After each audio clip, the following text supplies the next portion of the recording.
Muy bien. Dice aquí, un buen pastor y maestro peruano que ya partió, dice el autor, a quien conocí en el año que yo nací, por cierto, en mis primeros años de ministerio, decía: no debemos ser como los pajaritos que cuando mamá pájara trae la comida, abren la boca y se tragan todo lo que se les da, ¿no? Y entre otras cosas, nos trataba de enseñar a escudriñar las escrituras si lo que él o alguien más nos decía era conforme a la verdad de las escrituras o no era conforme. Hoy existe una gran ausencia de investigar, es decir, de estudio, ¿no? De profundizar. Existe una gran ausencia de estudiar y búsqueda de la verdad en el cuerpo de Cristo, es decir, la iglesia, todos somos el cuerpo de Cristo, más entre las ovejas y también entre muchos, pero muchos ministros del Evangelio en todos los círculos cristianos, en todas las denominaciones. Es decir, no hay un hábito de estudiar, investigar y estudiar. De tal modo que debido a ello abundan diferentes ¿qué? Enseñanzas, doctrinas y prácticas religiosas que son meras fabricaciones humanas con diversas ¿qué? Motivaciones que difieren de lo piadoso. Alguien dijo también que es más fácil engañar a una persona que sacarle del engaño. Es difícil sacarle del engaño. No, es difícil salir de ese pensamiento errado. Aquí, alguien dijo también que es más fácil engañar a una persona que sacarle del ¿qué? Del engaño. Muy bien, hasta ahí vamos todo claro, ¿verdad? Dice también, los ministros y hermanos amantes de la verdad que nos declaran las Escrituras, deberíamos ser capaces de enseñar la buena palabra del Señor a todo aquel que nos lo demande, de manera simple pero contundente, pero a la vez sencilla, pero firme, y fácil pero eficaz, para que de este modo todos puedan reconocerla y así quitar la paja del grano. Muy bien, hasta ahí vamos bien. Vamos a aprender ahora un tema de cómo poder argumentar una idea o una verdad. Permíteme ponerme un poco técnico con respecto a la lógica dentro de la investigación. Vamos a aprender una palabra nueva que se llama silogismo. Silogismo es una forma de razonamiento lógico deductivo. Es una forma lógica de entender, de aprender, cuya estructura fija consta de dos preposiciones distintas, actuando como premisas, y una tercera como una conclusión. Dice, hay dos premisas y una tercera es una conclusión. Ajá. Es decir, para que haya una conclusión necesito dos premisas, ¿ok? Es decir, el silogismo es una forma de razonar lógica que me trae dos premisas para que haya una tercera, que sería una conclusión del razonamiento. Vamos a ver un ejemplo. Dice aquí, está escrito que solo un nombre hay salvación y que no hay salvación en ningún otro, como dice Pedro en Hechos 4:12. Ok, en la Biblia dice que no hay en ningún nombre de salvación. ¿Cuál es ese nombre que hay salvación? ¿Se acuerdan? Jesús, ¿no? O sea, dice que en ningún nombre hay más salvación. ¿Esa es una premisa? Sí. ¿Es un argumento? Sí. Es una premisa. Vamos a ver otra premisa. Por lo tanto, no hay salvación en el nombre evangélico. No hay salvación en el nombre evangélico. Ok, solamente en el nombre de Jesús. Abajo dice, dado que los silogismos se utilizaron en la fuente citada anteriormente, tenemos que ser un poco más técnicos. ¿A qué se refiere? Vamos a ver. Estamos desarmando el silogismo. Estamos desarmando. Premisa. ¿Qué es una premisa? Es una una idea que se da como cierta y que sirve de base. Aunque razonamiento o una discusión o una conclusión, ¿no? Cada una de las preposiciones de un silogismo de las que se infiere la conclusión, es decir, premisa más premisa, una conclusión, ¿ya? Cada silogismo tiene tres partes: los términos, las premisas y el argumento. Los términos son las palabras y frases individuales dentro de una premisa. Las premisas son los enunciados, afirmaciones dentro del silogismo. El argumento es todo el conjunto, es todo el párrafo, ¿ya? Hasta ahora vamos bien, nos vamos metiendo y nadando. Los términos son las palabras y frases individuales dentro de una premisa. Las premisas son los enunciados dentro del silogismo. El argumento es todo junto, estamos viendo ahí. Abajo, los términos pueden ser claros o poco claros. Las premisas son verdaderas o son falsas. ¿Ok? Les pregunto, ¿los términos están dentro de las premisas o las premisas están dentro de los términos? Ya, así es, los términos están dentro de las premisas. Ajá. Y las premisas más premisas sale una conclusión, ¿ya? O un argumento final. Y los argumentos deben ser lógicamente sólidos. Si los términos no son claros, o las premisas son falsas, o el argumento no se sigue lógicamente, entonces la conclusión no es necesariamente ¿qué? Cierta. Es decir, los términos deben ser claros, otros términos claros, y las premisas deben ser claras para que sacar un argumento o una conclusión clara. Si algo no está claro, entonces todo el argumento, toda la conclusión no está clara, ¿ya? Abajo dice, si los términos no son claros, aquí estamos, o las premisas son falsas, el argumento no se sigue lógicamente, entonces la conclusión tampoco es cierta.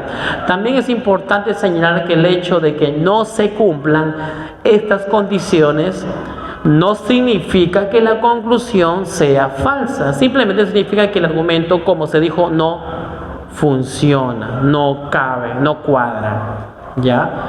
En el silogismo presentado en la cita inicial, el problema se encuentra en los términos. Términos son frases, recuerden, son las partes pequeñas.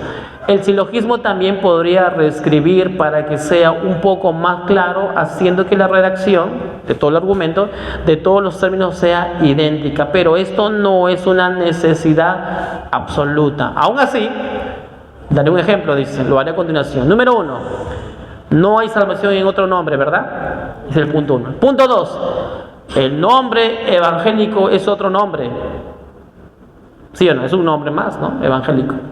3. Conclusión.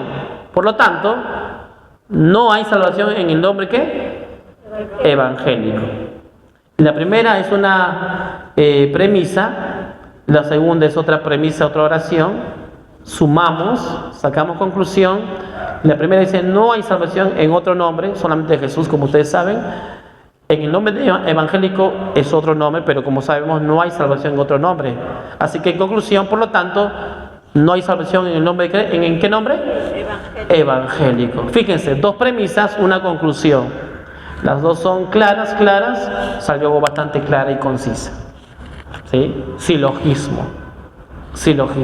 Para poder dar un argumento ante una discusión o presentar una verdad. Sigamos bajando para ver ejemplos. Nadie se ofenda, es solo un ejemplo. O sea, piensa que usted se va a ofender. El autor, ¿no? Siempre le gusta. Si le molesta, ponga el nombre de su preferencia. Silogismo y sus reglas. Vamos a profundizar un poquito más. Vamos a seguir filosofiando un poquito más. Ya hemos mencionado que se llama silogismo. ¿Cómo se llama? Silogismo. A una forma de razonamiento lógico deductivo, ¿sí? Para encontrar una verdad y aprender y estudiar, cuya estructura fija consta de dos proposiciones distintas o dos premisas actuando como premisas y una tercera como una conclusión del razonamiento. Premisa más premisa es igual a conclusión. A las dos primeras se les conoce como premisa mayor, universal, o premisa menor o particular, respectivamente. Ahora, el silogismo tiene lugar siempre en los mismos tres pasos. ¿Cuál paso? Vamos a ver. Se comienza con una primera premisa o premisa mayor, la principal, la base, que supone una afirmación general o universal de carácter amplio, una buena base. Ese es el 1. Luego se indica una segunda o menor de índole particular, específica respecto a una realidad puntual que deseamos contrastar con la primera premisa, es decir, va un poquito más al grano, va un poquito más a ayudar a detallar. Esa es la 2. Y obtener finalmente una conclusión. A ver, resúmanme una idea. ¿Qué concluyen ustedes? ¿Qué concluyen en este argumento que resume en realidad todo lo que hemos leído? Les pregunto, premisa más premisa, ¿qué sería? Conclusión. Así es. Y entonces la conclusión es el resultado de una de dos premisas. Entre las dos premisas, ¿el peso es igual o hay una que es un poco mayor que la otra? Mayor. Hay una que es mayor que la otra es menor que la otra. Eso simplemente. Sumas premisa más premisa, sale una conclusión. Ese es el silogismo. ¿Ok? Premisa 1, que es más fuerte, más premisa 2, que es más pequeña pero más exacta. Y sale una conclusión. Vamos a ver ejemplos. Ahorita vamos a ver ejemplos. Reglas. Para que este razonamiento se produzca de forma correcta, sin incurrir a falacias, deben tenerse en consideración las siguientes reglas. Falacia. ¿Qué es una falacia? Engaño o que se esconde bajo algo, en especial cuando se pone de manifiesto su falta de verdad. En lógica, una falacia es un argumento que parece válido, pero no lo es. Algunas falacias se cometen intencionalmente para persuadir o manipular a los demás, mientras que otras se cometen sin intención debido a descuidos o ignorancia. Un silogismo debe siempre operar en base a los tres términos ya mencionados. Muy bien. La premisa particular no puede ser a la vez la conclusión, solamente es una premisa, ni estar contenida en ella. La premisa mayor, la más grande, la principal, la base, ha de ser siempre universal. De puras premisas particulares no puede darse una conclusión verdadera. La conclusión no puede ser más universal que las premisas de donde se desprende. Vemos premisa particular, premisa mayor y la conclusión. De premisas negativas no puede obtenerse una conclusión. Se requiere que sean afirmativas y exactas. Una conclusión negativa no puede obtenerse de premisas afirmativas, ¿no? Ok, sigamos bajando. Las premisas deben tener términos comunes. Ok, estamos yendo bien. La conclusión no puede versar sobre asuntos no contenidos en las premisas. Ok, sí. De no tenerse en cuenta estas reglas, es posible incurrir en falacias o errores de razonamiento que supondrían verdadera una conclusión falsa u obtenida mediante una deducción errónea, incluso si fuese verdad. Lo más comunes de estos errores pueden ser antigüedades semánticas. Se produce cuando los términos de las premisas pueden ser interpretados de distinta forma y no queda claro el sentido explícito desde la que partirá la deducción. Es decir, tal vez uno está investigando una palabra que creo yo que significa algo para mi presente, pero en realidad esa palabra antigua significa algo muy antiguo. Paralogismos, errores en la cadena deductiva, usualmente inadvertidos por su anunciante, ya que formalmente parecieran ser válidos, pero no lo son. Es un paralogismo. Errores en la cadena deductiva. Sofismas, falsos razonamientos intencionados con fines manipuladores. O sea, falsedad que quiere engañar realmente, no sofismo. Ignorancia de sujeto, cuando se parte de premisas débiles o que contienen errores o lagunas de información, suele incurrirse en falacias que afirman como verdadero lo imposible. Y casi para terminar esta parte, generalizaciones ocurre cuando se extiende a un colectivo una conclusión particular ignorando lo estipulado en las premisas. Ejemplos de silogismo. Vamos a ver ejemplos. Aquí están los ejemplos. Eso es lo interesante. Esa es en la página número 28. Vamos a ver los ejemplos. Por ejemplo, la letra A dice... A ver, ¿quién no puede leer, hermana Gabriela? ¿Puedes leer la letra A, por favor? Algunas veces son voladoras. Ajá. Algunas aves. Ajá. A ver, ¿qué ejemplo fue lo que le pasó? Vamos a ver. Eso fue un ejemplo de silogismo, no sé. Pero miren, ahí pasó un silogismo, ¿no? Sin querer dijo algo y entonces uno puede, ya, algunas, ¿no? Algunas veces. Entonces, algunas aves son voladoras. ¿Y la B, hermana Gabriela, qué dice la B, por favor? Me gustan los animales voladores. Ajá. Y como conclusión, me gustan algunas aves. ajá. ¿Qué entienden? Explíquenme el ejemplo que acabamos de ver. Junta la A con la B para Así es. dar la conclusión, la C. Así es. Juntamos la A más la B igual sale la C, ¿no? En base a lo que ella piensa. Así es. Claro. Así es. De manera general. Hay muchas aves, pero no todas vuelan. Así Él es. menciona que algunos son animales, no todos los animales son aves. Así es. Está afirmando nuevamente la primera parte. Amén. Y concluye que a ella personalmente algunas aves, podríamos decir que algunos animales también le gustan. Así es. Pastor Rosario, usted veo que estudió contabilidad, ¿no? De verdad que sí. Veo que contadora. Vamos, védase. Amén. Amas, védase. Entrenamiento verbal. Como dijo la pastora Rosario, la A es algo general, ¿no? Algunas aves son voladoras, pero ahora dijo la B algo más específico. Me gustan los animales voladores. O sea, algo más específico. Puedo decir me odio, no me gustan, no me importan, pero acá es algo más específico. Me gustan. ¿Los animales qué? Voladores. Voladores, ¿no? O sea, algo va a empezar a aterrizar. Y finalmente me gustan algunas Aves. aves. Otro ejemplo, hermano Ángel, léanos por favor la A, la B y la C. La A, ningún hombre puede volar. Ajá. La B, los canarios vuelan. Ujú. Y C, Concluye que los canarios no son hombres. así es, los canarios no son hombres. Bueno, Estercita, ¿cómo está? ¿Le pueden prestar, hermana, uno de los libros también, por favor, please? Estamos en la página 28, hermana Esther, y estamos estudiando, estamos aprendiendo cómo mejorar nuestra forma de entender la Biblia, de cómo poder presentar un argumento cierto, cómo darnos cuenta que estamos en lo cierto. Entonces la B sería, los canarios no son hombres, ¿no? ¿Cómo lo podremos definir el segundo ejemplo que leyó el hermano Ángel? Los canarios no son hombres. Ningún hombre puede volar. O sea, es una afirmación. Ajá, y fuerte, ¿no? Una base. Los canarios vuelan. Ujú. Entonces, En conclusión, los canarios no son hombres. está haciendo un comparativo, ¿no? Ningún hombre puede volar. Ujú, Por el otro lado, dice los canarios vuelan. ujú. Si tú juntas que ningún hombre puede volar y el otro lado dice los canarios vuelan, pues los canarios no son hombres, porque los canarios si vuelan no son hombres. No, bueno, así es, ¿no? Muy bien. Otro ejemplo para seguir profundizando. Hermana Vilmita, ¿puede leer el tercer ejemplo, los vehículos, por favor? Sí. A, los vehículos deportivos. Ah, ya. Sí, sí, sí. La parte baja. Los vehículos deportivos son costosos. Así es. El nuevo Ferrari es un vehículo deportivo. El nuevo Ferrari es costoso. Ujú, amén, así es.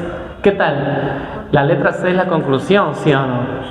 La A, ¿qué dice la A? Que los vehículos deportivos son ¿qué? Costosos. Los otros no son tan costosos, pero los deportivos sí. Y el B dice, el nuevo Ferrari. ¿Es un vehículo qué? Deportivo. Ajá, está empezando a dar algo más particular, más detallado, ¿no? Y como conclusión, entonces, el nuevo Ferrari es Costosos. costoso. Hay una premisa 1, la base, premisa 2, más particular, encierra la idea, y la 3, netamente ya un argumento claro, ¿no? Congruente, así es. Siguiente página, vamos a hacer otro ejemplo más. Ninguna persona respira dentro de un líquido. Esa es la primera premisa. B, el agua es un... Entonces, como conclusión, ninguna persona respira dentro del agua. Son dos ideas, son dos premisas, son dos verdades, concluye una verdad fuerte. La otra dice la A. Algunos asteroides son de hierro. La B, el hierro es un mineral magnético. Entonces, como conclusión, algunos asteroides son magnéticos. Es como que me ayuda a sacar la información de estas dos premisas, ¿no? Resume, pero me ayuda a encogerlo, a encerrarlo. La siguiente dice, todas las flores tienen ¿qué? Perfume. B, todas las rosas son flores. Entonces, conclusión, la letra C, todas las rosas tienen perfume. Así es. ¿Podría alcanzar también al hermano John? ¿Cómo está John? El libro, por favor. Gracias, Ángel, muy amable. Otro ejemplo más. Estamos en la página 29. Este es un ejemplo de 6 oraciones, dirían, ¿no? Pero no, ¿verdad? Dice la letra A. Lo va a leer la pastora Rosario. Está bien, la letra A, por favor, pastora Rosario. Dice. Una hembra es varón. Todos los varones nacen con sexo de varón. Ninguna hembra nace con sexo de varón. Ajá, ¿qué tal? ¿Se entiende? ¿Sí? ¿Todos son argumentos verdaderos o no? Ninguna hembra es varón. Todos los varones nacen con una hembra nace con... ¿Qué tal? ¿Sí, no? Fácil. El siguiente es otro ejemplo. Sí, es otro ejemplo. Por ejemplo, yo lo voy a leer. Dice, ningún ladrón es... Honesto. B, algunas personas son... O sea, otras no. Algunas personas no son ladrones. ¿No? Sí. Se entiende, ¿no? Ayuda a encoger. Vamos a ver ejemplos de falacias. Ahí vamos a ver. Miren, la letra A. Ningún hombre respira bajo el agua. B, los buzos respiran bajo el agua. ¿Los buzos respiran bajo el agua? Los buzos. Cuando uno escucha primero sí, ¿no? Respira porque lo usan dentro del agua. Ah, qué bacán. El C, ningún buzo es un hombre. ¿El buzo respira o no respira? No, el hombre es el que respira. El siguiente ejemplo. A, todos los perros comen. B, todos los hombres. Entonces todos los hombres son... Dos verdades, ¿no? Sí o no, ¿no? Y concluye con una mentira. Ajá, y concluye con una mentira. Pero estoy juntando las acciones, pero no estoy juntando los sustantivos. O sea, por causa de los verbos estoy juntando los sustantivos. Claro, una falacia. Pero son verdad, dos verdades, ¿no? Fíjense, ¿no? O sea, estamos viendo cómo a veces uno puede sacar una mentira usando dos verdades, mezclando dos verdades, pero poniéndolo en un ambiente donde no debe ser, porque no puede ser un animal como un ser humano igualito, ¿no? Que los dos comen. Página 29. Página 29. Y para terminar esta parte, dice, Aristóteles era... Y Aristóteles era... Entonces todo filósofo es... Falso, ¿no? ¿No? Es otra cosa, parece una premisa, parece algo verdadero. Fíjense, Aristóteles era filósofo, ¿verdad? Aristóteles era griego, ¿verdad? Entonces, todo filósofo es griego. No, pues, o todo griego es filósofo. Tampoco, ¿no? Fíjense que por eso uno necesita razonar bien las premisas que nos dan, porque a veces mezclamos dos premisas verdaderas, pero que no pueden ser juntas. Otro, todos los hombres respiran, esa es la A. Ninguna mujer es un hombre, es verdad. En conclusión, ninguna mujer respira. Uy, eso es gato. Michi, in the name of Jesus. Michi, cochino. Ok. Dos verdades, ¿no? O sea, premisas. Otro ejemplo más, esposa mía. Hermana Gabriela, ¿puedes leer esa parte que dice las vacas son? Por favor, ¿me ayudas ahí? Las vacas. Ajá, las vacas. Las vacas son mamíferos. Ajá. Los murciélagos son mamíferos. Ajá. Las vacas son murciélagos. Ujú. ¿Qué dicen? No, tampoco, ¿no? Son dos premisas que sacan una conclusión, pero esas conclusiones son falsas. Otro ejemplo, ningún caballo puede Volar. la mesa del comedor no puede. La mesa del comedor es un Caballo. no, ¿verdad? De dos verdades terminan concluyendo una mentira. Una mentira, Por imagínense. eso dice, no siempre la mentira, o sea, esa mentira o conclusión va a ser una verdad. Así es. No siempre, ¿no? Conclusión va a ser una verdad. Entonces, A, todos los lunes llego tarde al trabajo. B, si llego tarde al trabajo me despiden, es verdad, ¿no? C, no voy más los lunes al trabajo. La conclusión es de alguien, ¿no?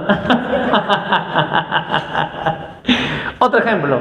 A, algunos inmigrantes son delincuentes. Tenemos mucha delincuencia en la ciudad.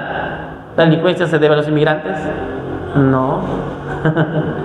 Otro ejemplo, mi jefe falleció anteayer o antier, ¿no? B, el brócoli subió de precio. El brócoli sube porque muere mi jefe.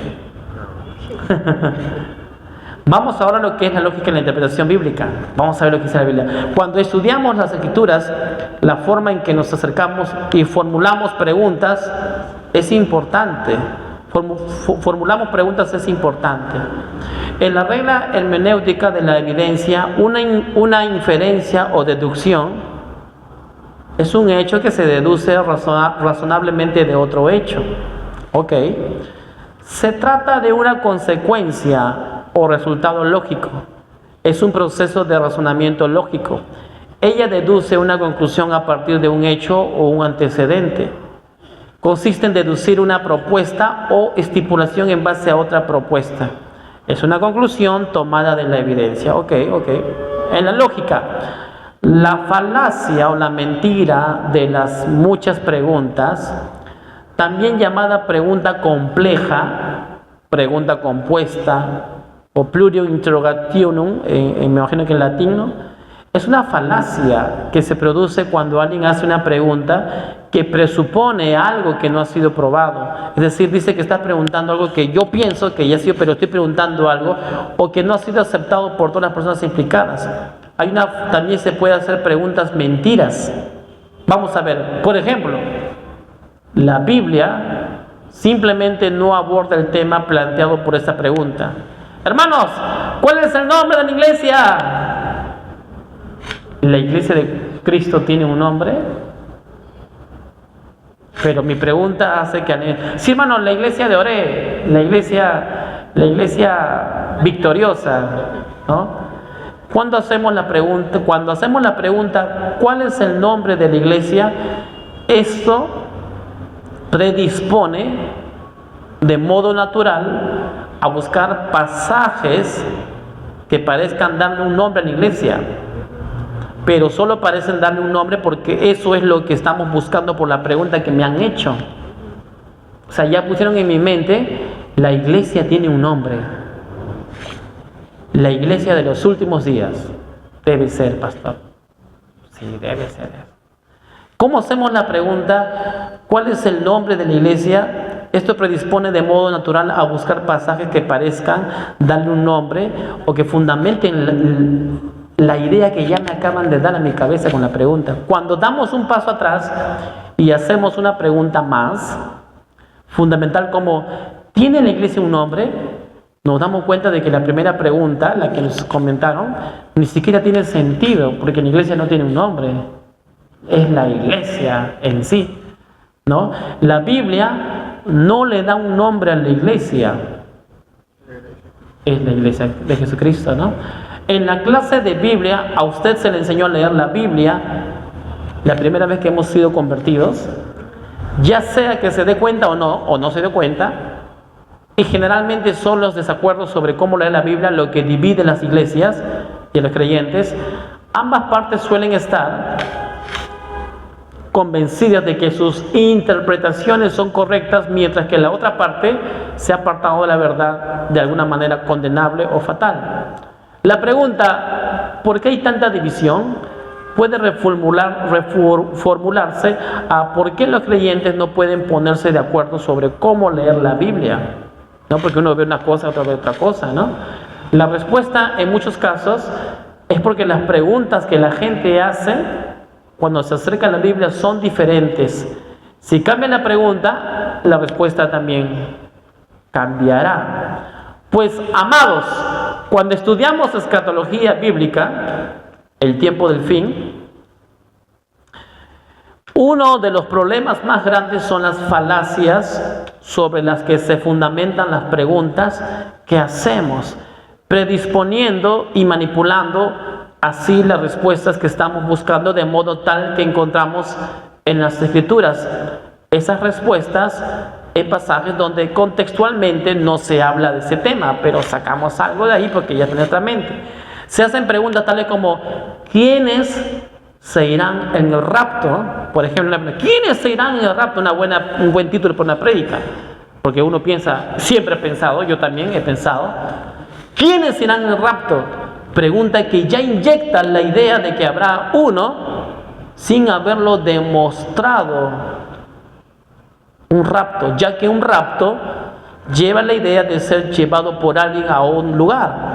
Otra pregunta similar que inyecta una misma idea, un mismo error es: ¿cuándo será el rapto? O sea, ¿quiénes, cuándo y cómo será? ¿No? Entonces ya estoy diciendo con mis preguntas que ya hay un rapto. Como veremos, una correcta pregunta que no inyecta ninguna idea es: ¿irnos con Él o estar siempre con Él? Porque en la Biblia sí habla la palabra estar con Él.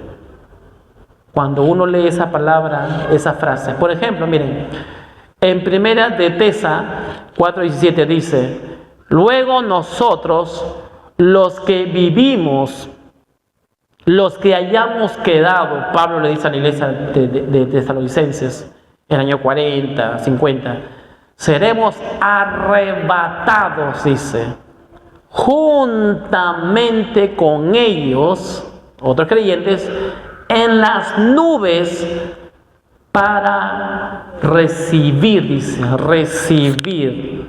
¿Qué más? Para recibir al Señor en el aire, y así estaremos raptados siempre con el Señor. O así estaremos, dice, para recibir. Vamos a verlo, ustedes lo pueden ver también con sus celulares, esas palabras en el original. Vamos a ir bajando.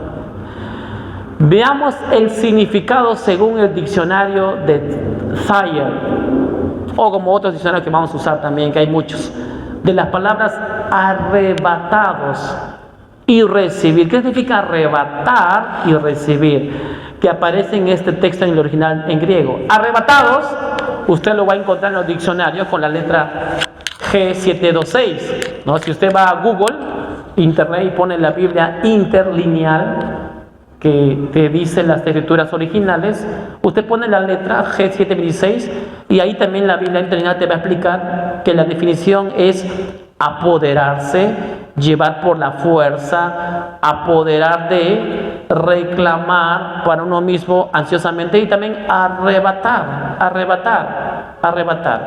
Miren qué más dice en la palabra recibir, porque estamos viendo dos palabras, arrebatar y recibir. Arrebatar significa encontrar a alguien. Te encontré.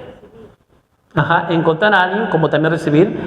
La palabra recibir es encontrar, recibirlo. La definición del diccionario de Thayer, en este caso, no arroja mucha luz acerca del significado completo, pero podemos ver que sí lo hace el diccionario expositivo Palabras del Nuevo Testamento de Vine, que también es muy conocido. Recibir, ahí aclara un poco más, amplía un poco más el significado, vendría a ser apántesis, reunión. Digan conmigo, reunión. Esa palabra reunión en recibir, reunirse, volverse a ser uno, reunirse, volver. Adán era uno, pero se alejó, destituido de la gloria de Dios, es decir, era uno, pero ya no era uno. Y acá dice ahora reunión, es decir, volverme a reunir con él, ser uno. Aparece también esa palabra recibir en Mateo 25:6, cuando dice recibirle en algunos. recibirles. En el versículo 1 y el versículo 27-32. La palabra recibir o volver a reunirse aparece también en Hechos 28-15. Recibirnos. Y también aparece en Tesa 4:17, recibir. En todos estos casos, la traducción más rigurosa o más cercana sería salir al encuentro para recibir a la persona. Se usa en los papiros de un magistrado que llegaba por primera vez. Parece que la idea especial de la palabra era la bienvenida oficial a un ¿qué? Dignatario acabado de llegar. Es decir, en ese versículo habla de recibir, te recibo, y continuemos el camino. Vamos a seguir viendo un poco más abajo. Recibir. También véase la palabra encontrar. Recibir, encontrar. Se traduce como verbo en la Reina Valera, Mateo 25:1, salieron a recibir, al encuentro. Salid a recibirle, al encuentro. Hechos 28:15 dice, salieron a recibirlos. Dice, en otra versión sería al encuentro de nosotros, o sea, encontrarnos, reunirnos. Y en Tesa 4:17 dice, para recibir al Señor. Sigamos bajando. ¿Dónde dice en este verso, que se usa mucho para el arrebatamiento? ¿Dónde dice en este verso que se iría al cielo? Dice, no está escrito. O sea, retrocede un poquito más arriba, por favor, cielo. Porque la mayoría hemos tomado, como yo también lo leí cuando tuve 12 años y leí mi librote grandote, el versículo un poco más arriba, dice, luego nosotros los que vivimos, los que hayamos quedado, ¿de qué? ¿De lo que vivimos de qué? ¿No? Seremos arrebatados juntamente con ellos, o sea, ¿con quién ellos? Vamos a ver el contexto, ¿no? En las nubes para recibir. Y hemos visto que recibir sería reunirse, no encontrarnos con Él, en el Señor, en el aire, y así estaremos siempre con el Señor. Ahora, ¿puedes subir un poquito más arriba, muñequita? Fíjese que aquí Pablo le está hablando a los hermanos de tesalonicenses. Si Pablo le está hablando a los hermanos, Pablo es alguien que escucha la voz del Espíritu Santo. Pablo les hubiera dicho, si Jesús no se hubiese manifestado, porque la palabra que se usa principalmente es la palabra manifestarse en el 70, si Pablo, que escuchaba y oraba más que ellos en lenguas, y no supiese que Jesús no vendría ahí, sino 2000 años más adelante, les diría a ellos, ustedes no van a ser arrebatados ahora, los del futuro, los hermanos del futuro serán arrebatados, ustedes van a morir, normal. Así que, hermanos, no se tengan esperanza, no crean que va a ser ahora para ustedes. Pero Pablo dice, luego nosotros, o sea, Pablo y ellos, los que vivimos, los que hayamos quedado, seremos arrebatados juntamente con ellos. ¿Quién ellos? Vamos a verlo más adelante. En las nubes para recibir, ¿qué más? Para recibir al Señor en el aire. Y así estaremos siempre con el Señor. Vamos a profundizar un poco más. Sigamos bajando. ¿Sí? Hasta donde nos hemos quedado. En este verbo, ¿dónde dice en este verso que se irían al cielo? No está escrito. Además, el contexto de la epístola tampoco lo indica. Este verso, arrebatar, arpazo, en todas las oportunidades que aparecen en el Nuevo Testamento, ninguna vez indica por sí solo que es un traslado al cielo. Pero siempre hemos pensado, nos vamos a ser arrebatados a reunirnos con Él en el cielo, ahí iremos. Dice que seremos unidos, reunidos en el cielo, pero no trasladados al cielo. Dice, hay quienes usan Biblias parafraseadas que han incluido, hay Biblias parafraseadas, otras versiones, ¿se acuerdan? Otras versiones, pero que no aparecen en el idioma original en griego, para irse con él al cielo. Esa es la única manera de poder introducir sus teorías o una idea en personas que no estudian. Sigamos bajando. Vamos a ver ejemplos. Esta es una de las versiones parafraseadas donde se inyecta la idea de ir al cielo cuando se habla de ser arrebatados. Por ejemplo, en la versión Eteriche dice: y entonces nosotros los que quedamos, que podamos estar vivos, seremos arrebatados con ellos juntos en las nubes al encuentro. Ahí está interesante bien. Ahí está bien, al encuentro del Señor en la expansión, en el firmamento. Y así siempre estaremos con nuestro Señor. Y después añade, punto, en el cielo, como puede ser entendido. En el cielo. Sigamos bajando, vamos a hacer otro ejemplo más. En las Escrituras, en Primera de Tesalonicenses 4:7, vimos que se menciona recibir, que es encontrarnos en la versión bat, que viene del griego apántesis. Miren qué dice: luego nosotros los que vivimos, los que hayamos quedado, seremos arrebatados juntamente con ellos en las nubes para recibir, G29 que hemos leído, el Señor en el aire, y así estaremos siempre con el Señor. Esta es una versión más clara. Dice en la G29, 5 o 29, dice: solo se usa 3 veces en la Biblia esta palabra G29, que es recibir, y cada vez que significa encontrarse con alguien, cada vez significa la palabra, el número G59, que significa recibir, siempre se ha usado para encontrarse con alguien. Sobre todo era usado para recibir a un dignatario y luego escoltarlo para que continúe su viaje, su destino, hasta su lugar de destino. Nunca fue regresar juntos a donde partió al inicio, sino a su destino. Vamos a ver un ejemplo. En el caso de Hechos 28:15, los cristianos en Roma salieron a recibirnos a Pablo y a compañía en el foro de Apía, y luego lo escoltaron en su entrada a Roma. Y ahí se usó la palabra recibirnos, la misma palabra que se usó en Tesalonicenses. Otro ejemplo, en Mateo 25:6, ¿se acuerdan el versículo de las vírgenes? El otro uso de esta palabra se encuentra en la parábola de las 10 vírgenes. En la parábola de las 10 vírgenes, el reino de los cielos se asemeja, dice, a 10 vírgenes que tomaron sus lámparas y salieron a recibirle al novio. Dice que salieron ¿a qué?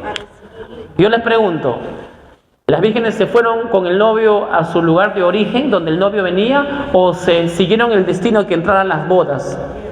Siguieron hacia el destino. O sea, el novio no fue: las encontré, vayamos de donde yo vengo, sino que las encontré, como yo voy a mi destino, las encontré, vayamos a mi destino juntos. Se unió. La palabra usada para recibirle al novio es apántesis, que significa ¿cuál? Reunirse. ¿Para qué? Para escoltarle hacia donde él iba desde el inicio, como lo demuestra el hecho de que se encontraron con el novio y luego entraron a la casa de las bodas. Sigamos bajando, otro ejemplo más. En Mateo 25:6, y a la medianoche se oyó un clamor. Aquí viene el esposo, salir a recibirle. Otra vez, recibir es volver a juntarme con alguien y continuar el camino para siempre, seguir. Hechos 28:15 y 6 dice: de donde oyendo de nosotros los hermanos salieron ¿a qué? Ahí está la palabra otra vez, el número G529, que significa recibirnos, volver a reunirme y continuar el camino. Hasta el foro de Apio y las 3 tabernas, y el verlos, Pablo dijo gracias a Dios y cobró aliento. Cuando llegamos a Roma, el centurión entregó los presos al prefecto militar, pero a Pablo se le permitió vivir aparte con un soldado que le custodiase. De igual modo, en Primera de Tesa 4:17, el Señor, luego de recibirle, luego de que salieran a su encuentro, continuó su viaje hasta la tierra. Y así estaremos siempre con el Señor. Él está con nosotros en la tierra y Él está con aquellos que partieron antes. ¿Somos uno con Él o no somos uno con Él? Ya. Lo cierto es que un error jaló otro error, y así sucesivamente se construyó un gran Frankenstein de la escatología, que ha llevado a esclavitud a demasiados por no saber cómo entender las escrituras. Porque recuerden, una premisa más otra premisa salió a una conclusión. Sigamos bajando, y eso nos hace ver el capítulo 5, que va a fortalecer un poco más la 4. Miren, Diferentes puntos de vista de la escatología bíblica difieren sobre cuánta continuidad y discontinuidad existe a lo largo del progreso de la revelación bíblica. En pocas palabras, hay quienes tienden a ver más continuidad en las escrituras, mientras que otros tienden a ver más la discontinuidad. Es decir, algo continúa, pero algo no continuó, ¿no? El problema viene cuando la continuidad o discontinuidad comienza a funcionar como el lente a través del cual se interpreta la escritura. De otra manera, el problema viene cuando el punto de vista comienza a funcionar como un sistema de hermenéutica, un sistema de estudio. Por ejemplo, hay quienes se refieren a la continuidad como un principio de interpretación bíblica que debe guiar al intérprete en su manejo de las escrituras. De acuerdo con ellos, el punto de partida interpretativo determinará cómo entendemos la Biblia hacia adelante. La mayoría de las personas no aplican consistentemente ningún principio de interpretación. Sin embargo, todos debemos esforzarnos por mantener la coherencia interpretativa. Vamos a ver ejemplos en un momentito. El principio del pacto de interpretación sostiene que debemos asumir la continuidad y la unidad en la revelación de Dios. Este enfoque podría ser referido como una hermenéutica de continuidad, porque se viene en la escritura con la suposición de que uno encuentra constantemente la continuidad en la Biblia en lugar de la discontinuidad. El problema con este enfoque es que la unidad de la escritura no exige continuidad en la discontinuidad en un área determinada.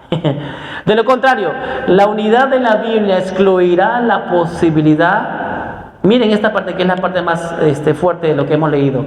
La unidad de la Biblia, hay una unidad en todo, la unidad excluirá la posibilidad de cualquier discontinuidad en la historia redentora.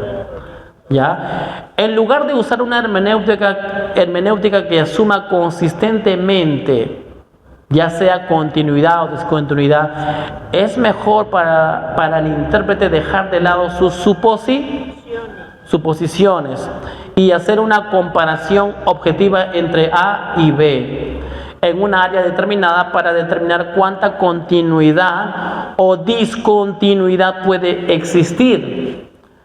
Por ejemplo, dicho de otra manera, la continuidad o la discontinuidad en un área determinada debe ser una conclusión post-exégética, no un supuesto pre-exegético. Es decir, si usted concluye algo en la Biblia, no debe ser algo que fue pre-colocado en tu mente, sino fue algo que debió ser colocado después de haber leído un verso. Pero todos, desde que hemos recibido a Jesús en el corazón, vamos a una iglesia, a un lugar, y siempre nos han dicho, alguien viene. O sea, sí o sí. Es muy raro que alguien agarre una Biblia y lo leí, y dice que vendría, y lo entendí. Bueno, la mayoría nos han enseñado, siempre ha sido así. De lo contrario, el que ve la Escritura a través del lente de la continuidad, algo continúa, tenderá a negar puntos legítimos de discontinuidad. Aquel que ve que algo continúa viniendo, entonces va a negar que algo ya dejó de existir, ya dejó de ser vigente. Y el que ve a través del lente de la discontinuidad tenderá a negar puntos legítimos de continuidad. O sea, hay que tener cuidado mucho sobre con qué tipo de mente voy a leer la Biblia. Por ejemplo, se discute muchísimo hoy. ¿Todavía se aplican hoy los 10 mandamientos? ¿Qué dicen? ¿Se aplica para el creyente, para el Hijo de Dios, para el judío? ¿Se aplica o no? No se aplica. ¿Por qué? ¿Por qué no se aplica? Porque está descontinuado. Porque ya el pacto antiguo ya terminó, ya venció, ¿no? Ya no puede ser. Pero a veces se dice por ahí, hermanos, debes vivir los 10 mandamientos porque es de parte de Dios, ¿no? Y es bueno los 10 mandamientos, sí o no, expresa algo bueno, pero no tiene la función, no tiene el objetivo que antes tenía, ¿no? ¿Todavía se aplican los 10 mandamientos? No. Antiguo y Nuevo Testamento, ¿continuidad o discontinuidad? Vamos a verlo. Hace un tiempo vi un video en YouTube, la ley de la continuidad, un estudio basado en lo que el ministro llamó el pasaje central de Filipenses 1:6.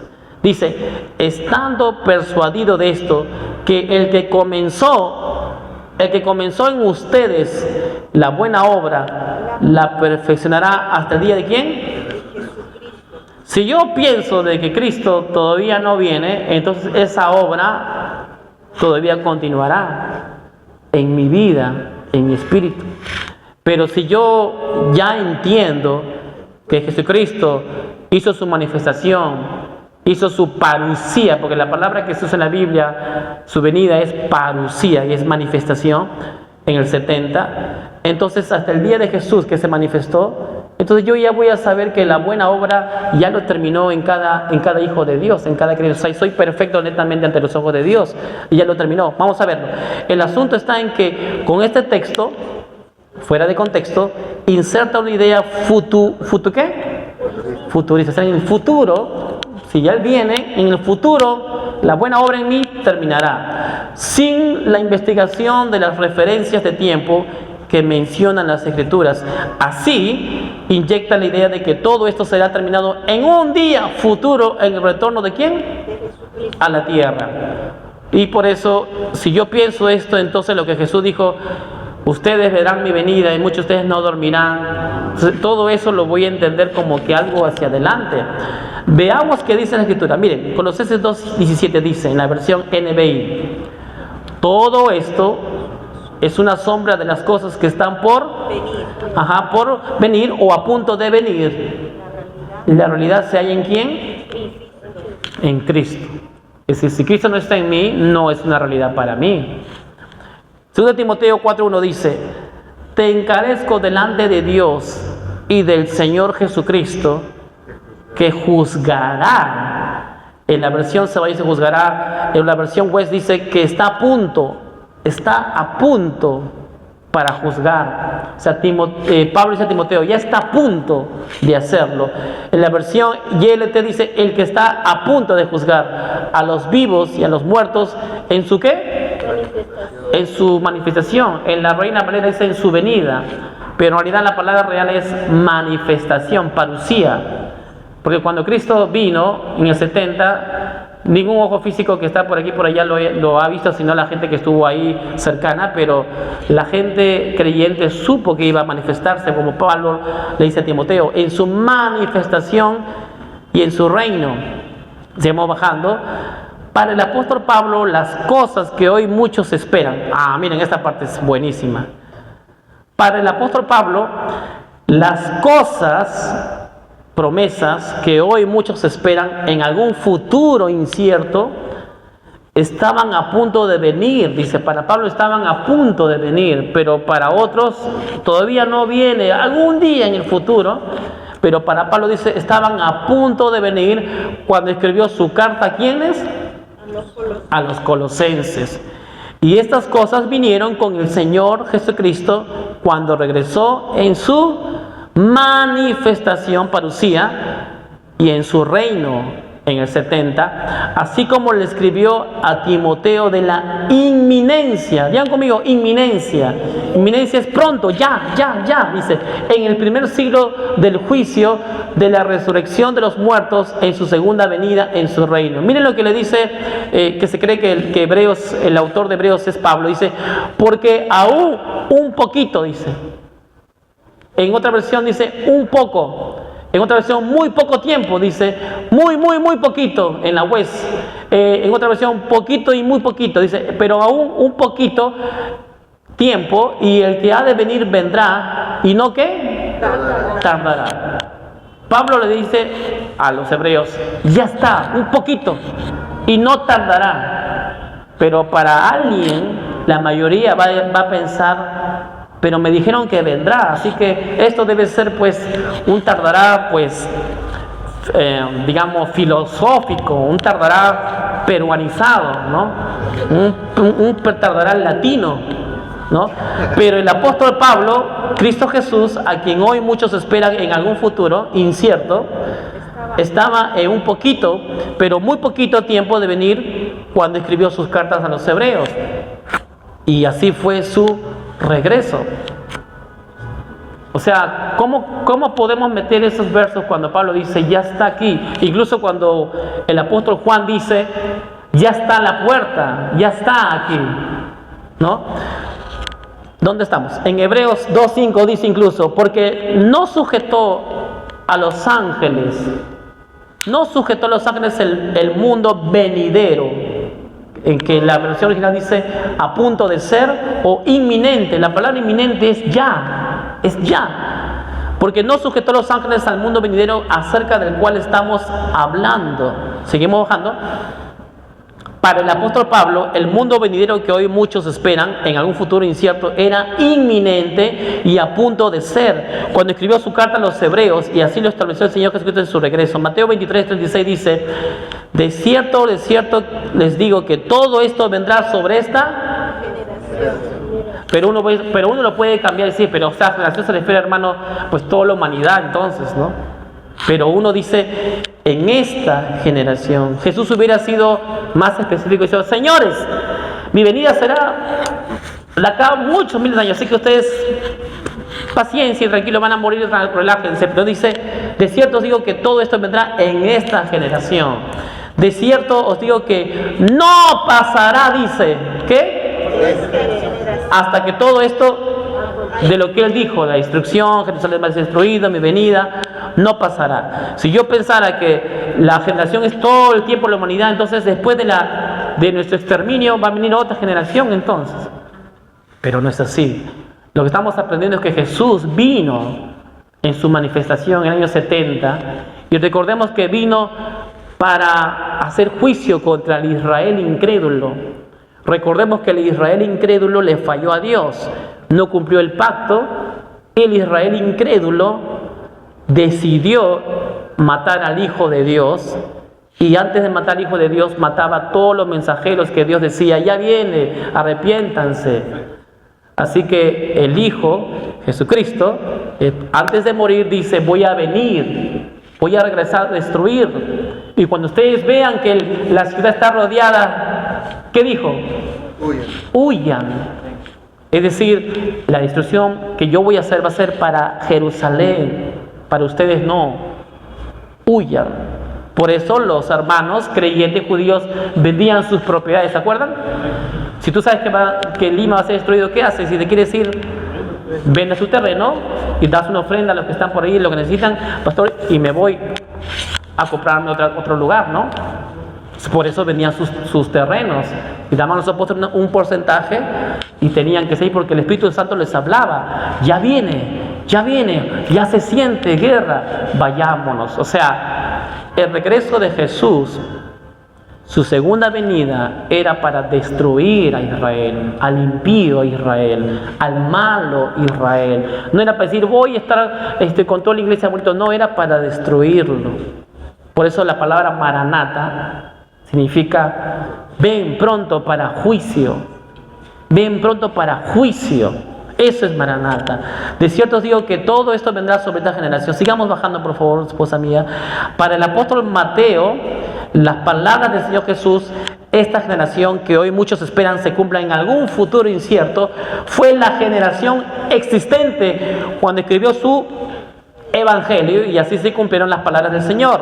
Por eso también Apocalipsis dice, esta es la revelación de Jesucristo que Dios le dio para mostrar a sus siervos lo que sin demora tiene que ¿qué? Pero uno deja de ver esto y dice, algún día sucederá. Y recuerda que eso pasó. Esta carta fue escrita a las iglesias judías que estaban ahí en el Asia y deberían saber lo que iba a venir ya. Dice, Jesucristo envió a su ángel, su mensajero, para dar a conocer la revelación. ¿La revelación de qué? De su venida. Por eso cuando usted lee Apocalipsis, en el inglés no es Apocalipsis, es Revelation. Es la revelación, porque la palabra Apocalipsis significa revelación. Es decir, Jesús una vez dijo, el Padre sabe, pero el Hijo no sabe cuándo será este suceso. Eso era en ese momento, pero después el Hijo tuvo que saberlo. Y como ahora ya lo sé, Juan, te comento que ya sé que ya estoy en camino. Eso es revelación, eso es Apocalipsis, revelación. Sin demora tiene que suceder los Jesucristo. 22, el que da testimonio de estas cosas dice, sí, vengo ¿qué? No, pero es un pronto latino, ¿verdad? El latino es muy, no, sí, algún día llego y llega después de un año, pero no, dice que es un pronto, un real. Amén, ven Señor Jesús. Para el apóstol Juan, las palabras del Señor Jesús, sin demora y sí, vengo pronto, que hoy muchos esperan, se cumplan en un futuro incierto, ocurrieron sin demora en verdad. Y Cristo Jesús vino tal como lo dijo. Sí, vengo pronto, poco después de que Juan escribió Apocalipsis y antes de la destrucción de Jerusalén. O sea, lo hizo. Además de la correcta exégesis, según las palabras griegas, el fin mencionado por el apóstol Pedro, el fin mencionado por Jesucristo y el fin mencionado el apóstol Pablo son el mismo ¿qué?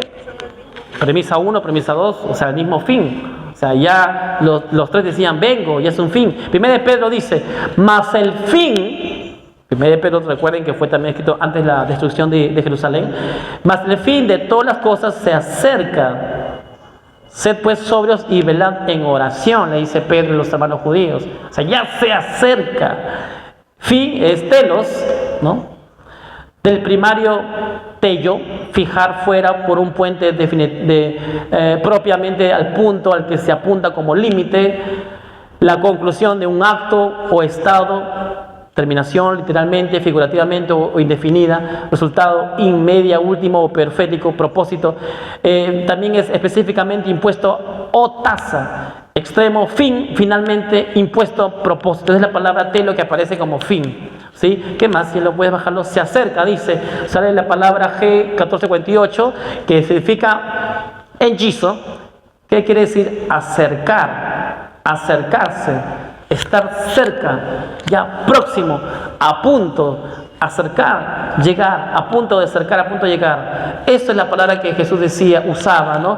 Para el apóstol Pedro, las palabras del Señor Jesús, esta generación que él oyó del mismo Señor, y que hoy muchos esperan que se cumplan en un futuro incierto y determinaron para él que el fin estaba cerca, a punto de ser. No era un fin de acá a 3000 años, sino era un punto a ser. Siguiente, por favor, para terminar este libro.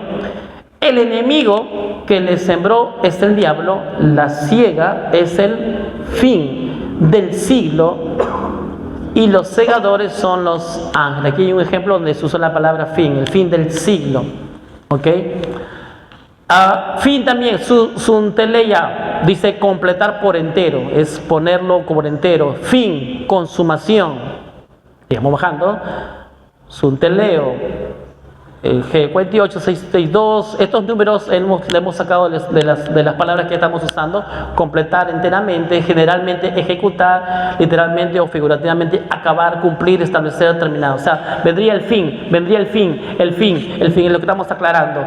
Este número también es preposición y primario que denota unión con o junto a, pero mucho más estrecho que.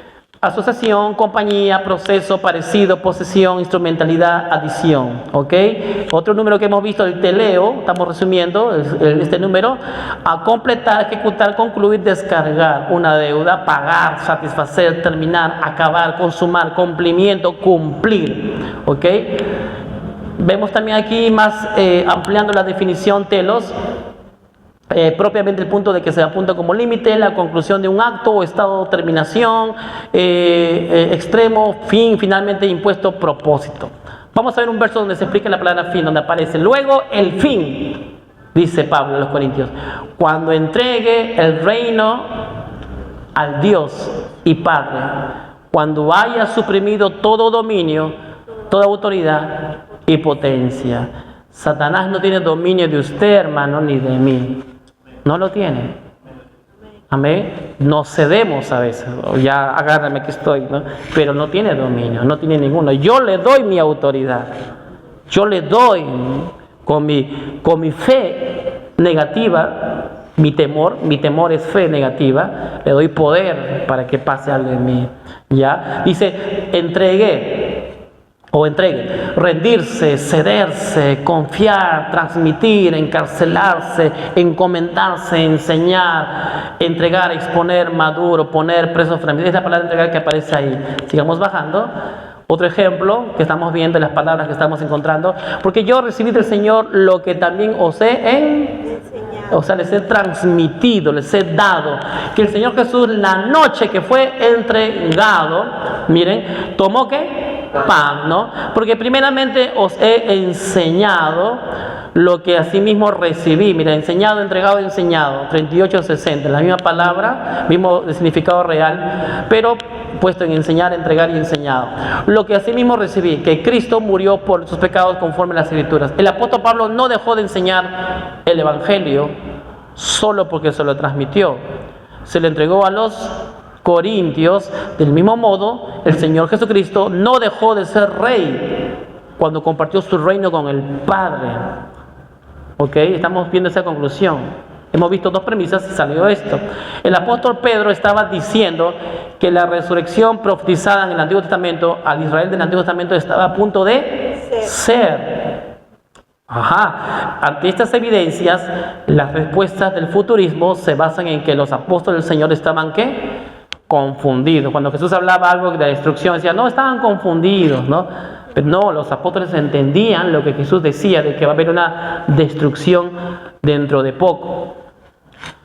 Ok, ellos hablaron y preguntaron al Señor cara a cara antes que muera y resucitar, y también Él les enseñó después de resucitar. Ellos conocían las Escrituras y hablaban los idiomas antiguos, pero ellos estaban ¿qué? ¿Confundidos? No, no lo estaban. Vimos que en Mateo 13 el Señor Jesús enseñó sobre el fin de la era. Él vinculó el fin de la era al cumplimiento de Daniel. Miren, los entendidos resplandecerán como el resplandor del firmamento, y los que enseñan la justicia a la multitud como las estrellas a perpetua eternidad.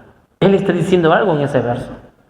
Alguien va a brillar y para siempre. Miren, ¿qué más? Bajemos. Dice, en el versículo 51, Jesús luego preguntó a los discípulos, ¿entienden todas estas cosas? Y los discípulos, ¿qué dijeron? Sí entendemos. ¿No? Mateo 13 dice así, respondiendo Él les dijo, el que siembra la buena semilla es el Hijo del Hombre, el campo es el mundo, la buena semilla son los hijos del reino y las cizañas son los hijos del malo. El enemigo que la sembró es el diablo, la siega es el fin del siglo. Va a haber una siega para ellos y sería el fin de ese siglo, el fin de esa temporada, el fin de esa era. Acá dice de la era. Y los segadores son los ángeles, de manera que como se arranca la cizaña y se quema en el fuego, así será el fin de este siglo. El siglo que ellos vivirían, el siglo judío, el siglo de la ley, ¿no? Enviará el Hijo del Hombre a sus ángeles y recogerán de su reino a todos los que sirven de tropiezo y a los que hacen iniquidad, y los echarán en el horno ¿de qué?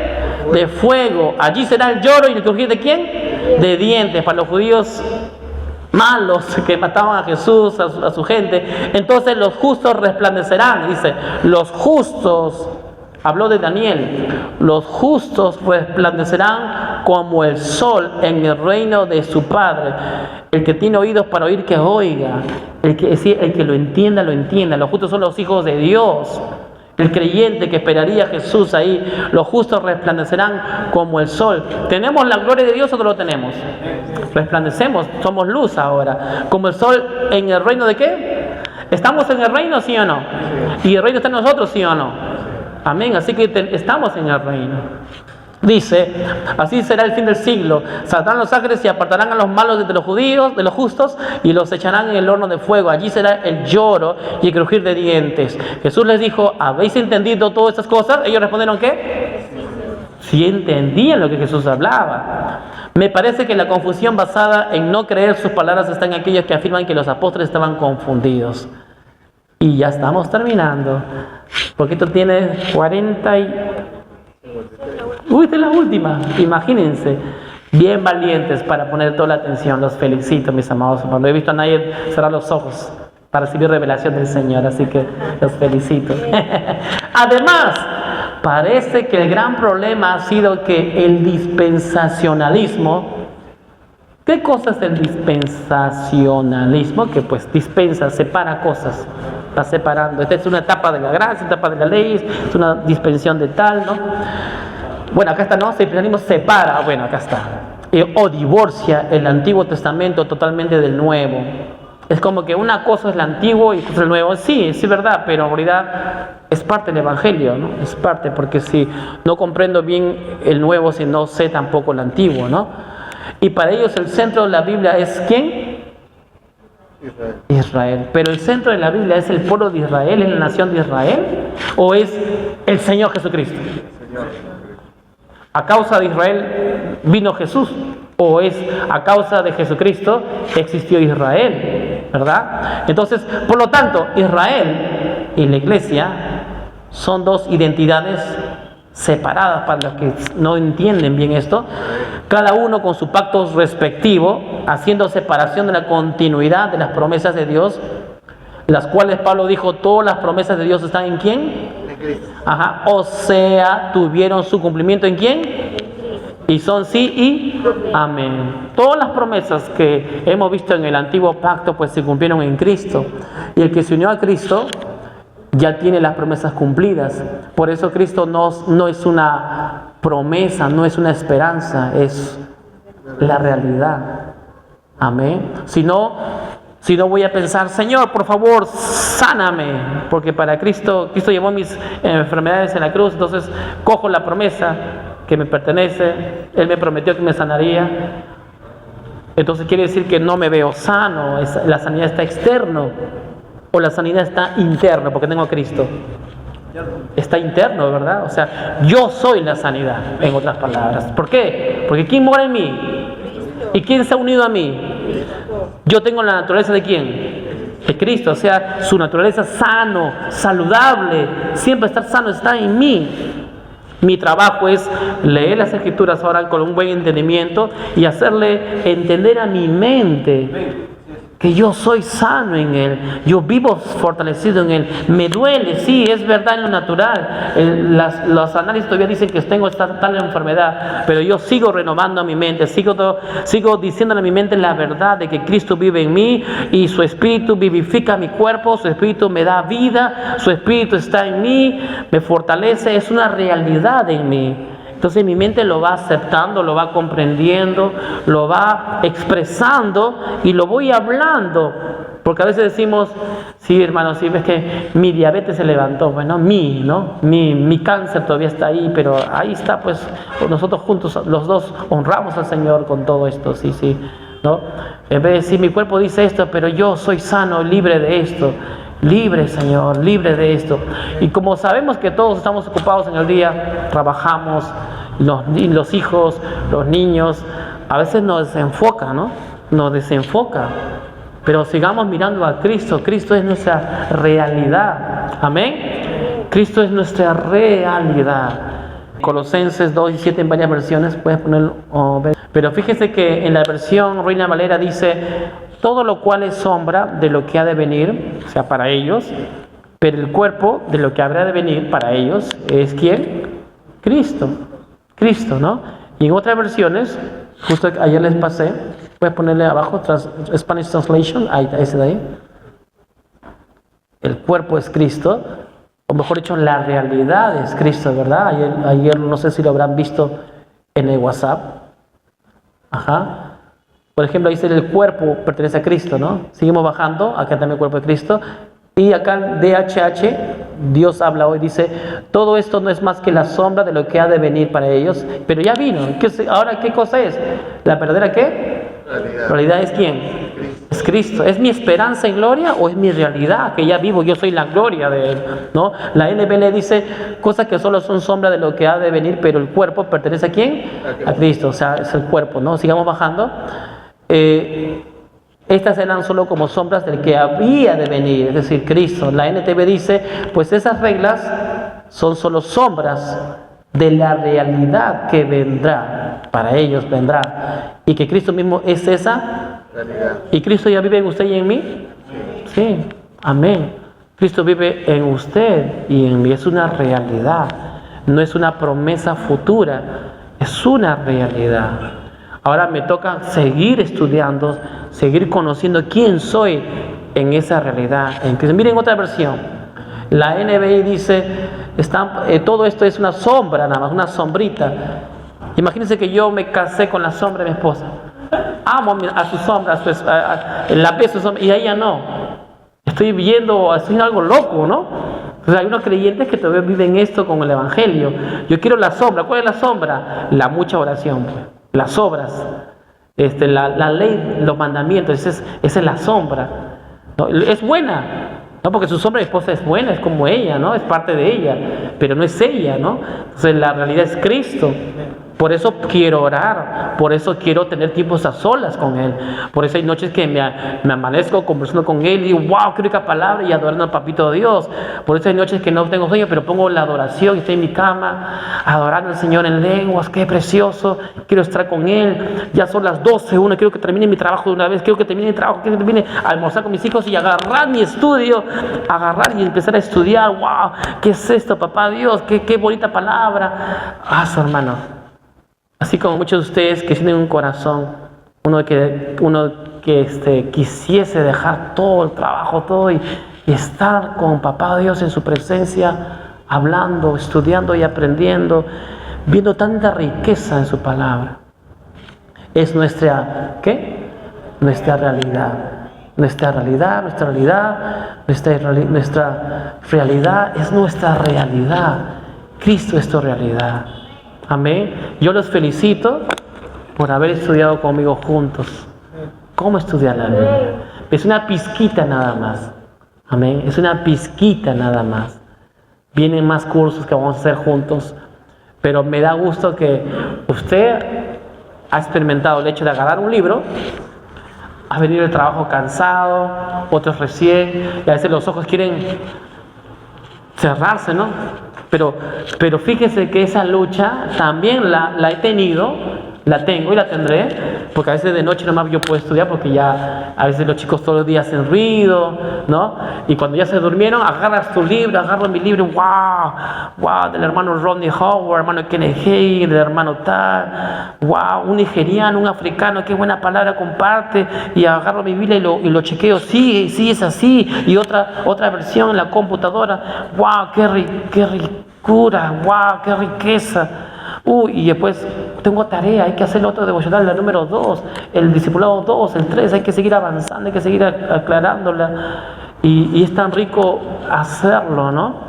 Porque Papito Dios está contigo haciéndolo. Está contigo la idea. Mañana escribe tal cliente, sí, mande que me olvide, tal cliente, y viene, y pasa esto, una idea, produce o busca tal producto, sí, ya. Es Papito Dios contigo hablando y dándote ideas, tantas cosas frescas y ricas. Por eso les animo, hermanos, sigamos teniendo ese hábito santo de leer su palabra, de estudiar su palabra. Amén. Usted necesita, por supuesto, agarrar su Biblia, leerla, pero es bueno tener un maestro cerca. Alguien que sabe más que tú, que ha avanzado más que tú, que ha ido más allá que tú en cierto tema. Aprender, como el pastor Joseph Prince, ¿no? ¿Cuántos de ustedes han aprendido el pastor Joseph Prince sobre qué es gracia? ¿No? Pero hay otros temas que no conoce bien, pues vamos a otra persona que conoce más ese tema. Amén. Si quieres saber más de negocios, pues busca tus libros de hombres de Dios de negocios y léelos, escúchalos, medítalos. Te va a ayudar a seguir ampliando tu visión de tu negocio, de lo que tú quieres emprender. Porque si no alimentamos esos temas que usted tiene hambre, hermano, pues no vamos a crecer en esa área, ¿no? Amén. Aliméntese. Siga leyendo, tenga la humildad de comprar su libro. Si no lo tiene, compre. Estos libros están a 20. Adquiéralo. Y si no tiene dinero, no lo tendrá, avíseme, puedo sembrarlo, no hay problema. Y claro que también papá Dios nos anima a sembrar, aunque usted tenga o no tenga, porque uno debe ser guiado por papito Dios. Y al que tiene se le dará más todavía es su palabra, ¿sí o no? Amén. Tampoco no se trata de que usted tenga o no. No se sienta mal si le siembra algo y diga, ay, el pastor piensa que no tengo nada, ¿no? No se sienta mal. Quiero honrarle. Deseo honrarle. Es de parte de papá Dios. Amén. Y debemos anhelar y seguir construyendo esa cultura de honrarnos desde nosotros mismos. Vamos a orar. Vamos a orar. Papá Dios, te damos gracias. Gracias, Espíritu Santo. Gracias por lo que tú cada vez nos vas revelando poco a poco. Gracias por tu presencia, Espíritu de Dios. Gracias, gracias. Oh sí. Gracias, Jesús. Fortaleza y paz en el nombre de Jesús para cada corazón hambriento, herido, deseoso. Oh, Rambra Yoshoto, Rambra Katarara. Prakarambra Yoshoto, Rambra Yashita, Rakatarara. Oh, papá Dios, gracias. Tu paz nos pertenece, tu paz está en nosotros. Podemos usar tu paz, papá, todo el tiempo posible. Oh, no dejamos que las cuentas que vienen, papá, nos apaguen. No dejamos que los retos que estamos pasando nos apaguen. No dejamos, papá. Sabemos que nuestra realidad eres tú en nosotros. Oh, eres nuestro pastor, eres nuestro Padre. Y realmente nada nos hace falta. Estamos completos en Cristo Jesús. Y cuando nosotros somos conscientes de que somos completos en Cristo Jesús, lo hablamos porque lo creemos, lo hablamos, lo declaramos con seguridad, porque todo lo que nuestra boca puede contener es lo que nuestras manos van a contener. Así que por eso declaramos que nuestras cuentas, papá, que vienen están pagadas en el nombre de Jesús. Las cuentas que vienen, papá, aleluya. Y cada proyecto que tú has puesto como semilla en nuestros corazones, papá, tú nos das también el capital, las herramientas y los clientes, papá. Porque todo viene de ti, papá, y todo va hacia ti. Tú vives en nosotros. Tú moras en nosotros, papá. Somos plenos en ti. Somos plenos en ti. Por eso no dejamos, papá, que el enemigo nos domine con temor, con tristeza, con miedo. Declaramos nuestras familias, papá, nuestros hijos y nietos en Cristo Jesús, que te conocen cada vez más y más, fortalecidos más y más. Declaramos que están ellos, papá, más cerca a ti, más conscientes de que tú vives en ellos, si ellos ya te han recibido a ti. Gracias, papá. Oh, tu paz habita en nosotros. Declaramos, papá, fortaleza en nuestros hijos, en nuestros familiares, papá, que están pasando momentos horribles. Pero no dejamos, papá, que Satanás se aproveche para que esto haga crear en nosotros tristeza, temor, miedo. Oh, no dejamos, papá, que Él nos domine, que se aproveche de eso, sino que sabemos que como termine o no termine nuestros hijos, papá, en sus relaciones o con sus hijos, también con los nietos, tú eres el consuelo para ellos, tú eres la fortaleza para ellos, tú eres, papá, la firme seguridad para ellos, papá. Y las palabras que nosotros les damos como semillas, tú los haces crecer en ellos, papá, porque tú les haces recordar continuamente a sus corazones.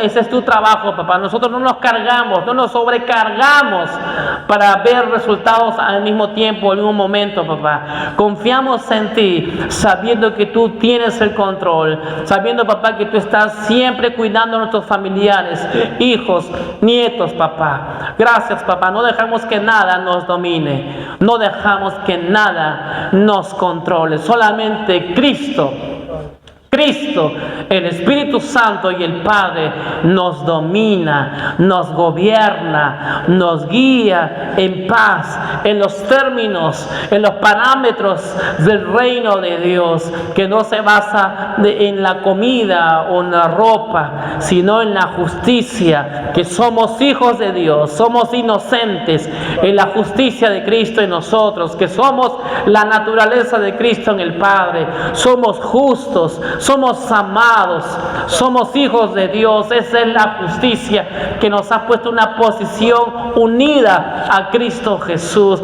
Ese es el término, papá, del reino tuyo en nosotros. Justicia, paz y gozo en el Espíritu. Y la paz nos gobierna, la paz de Dios nos gobierna, papá. Podríamos ver problemas continuamente, pero tu paz nos da seguridad, tu paz nos consuela, tu paz nos fortalece, tu paz nos da la seguridad que nos va a ir bien estos días, papá, desde la semana, que nos va a ir bien en el trabajo, que nos va a ir bien en nuestras ventas, que nos va a ir bien en la relación con nuestra pareja, con nuestros hijos, papá, con las relaciones del trabajo, que nos irá bien continuamente, papá. Tu paz en nosotros nos da la plena seguridad día a día, tarde a tarde, noche a noche, cada día, papá. Tu paz nos da la paz, la tranquilidad. Cuando nuestras emociones quieren saltar y dominarnos, decir, usa esto, usa lo otro, consume esto, consume lo otro, o mira esto, mira lo otro, que ya no hay pareja, mira esto, mira otro. Tu paz en nosotros, papá, nos da seguridad.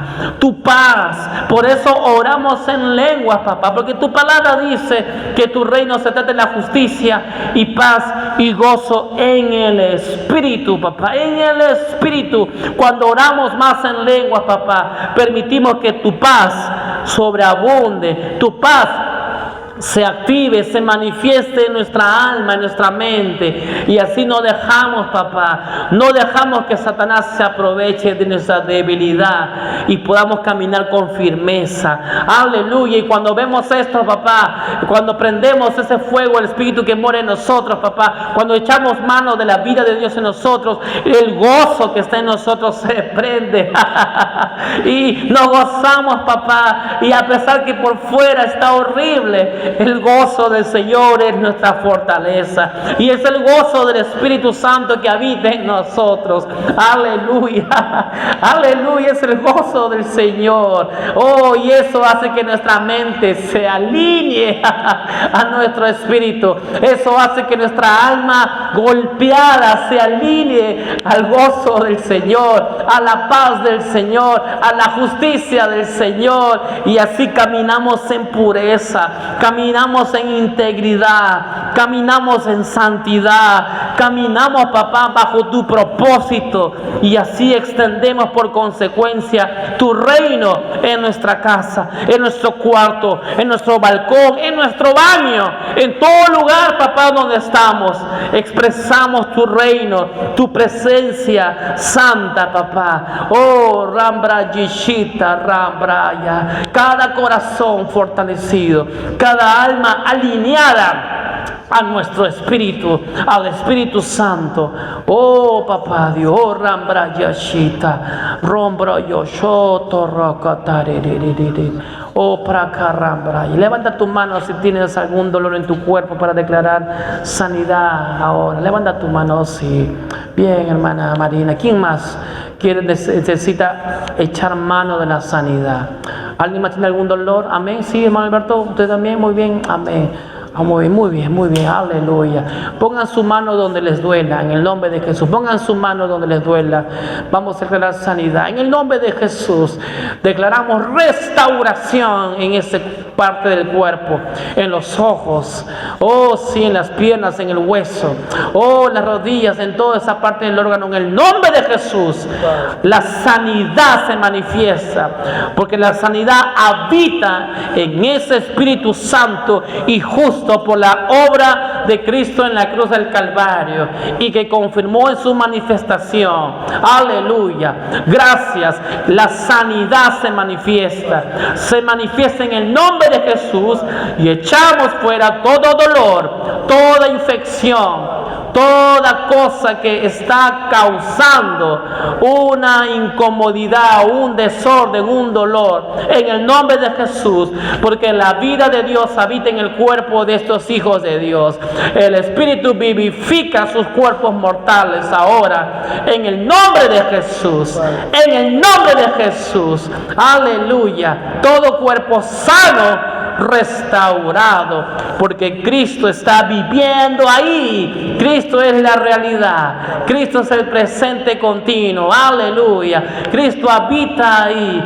Aleluya. Y así como Cristo es, sus amados hijos del Padre son también como Cristo, sanos, saludables en Cristo Jesús, porque para Él no hay nada imposible, no lo hay. Aleluya. Gracias, Espíritu Santo. Aleluya. Sanos, restaurados en Cristo Jesús.